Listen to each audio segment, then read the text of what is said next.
来继续来看新北市的树林，有一个女子昨暝到行人花园夜市，无注意到这个涂骹面有空芳，去踢到规个人趴落去涂骹，这个面甲手刺着伤，头前起弄断，顶下的喙唇各添一针。该夜市的工作人员反映，讲因应该就要负责这个医药费，但是对方来拒绝，这个女子已经来提出着告诉。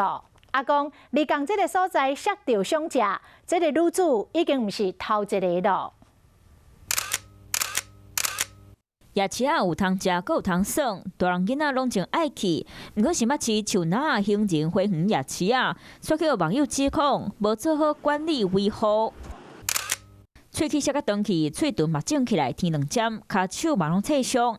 民众指控工作人员讲无负责医疗费用，认为不合理，嘛已经提告。当然很担心啊。怎么说？那个危险啊。内红个大坑啊，对啊，那个小朋友。网友伫咧现场共一个所在，冒翕到囡仔跋倒趴伫咧涂骹，这个工作人员明知影涂骹无平，先怎无遂处理？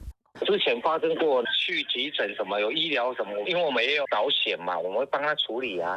当事人伫咧中和报案了后，警察已经受理，卖通知业者到案说明。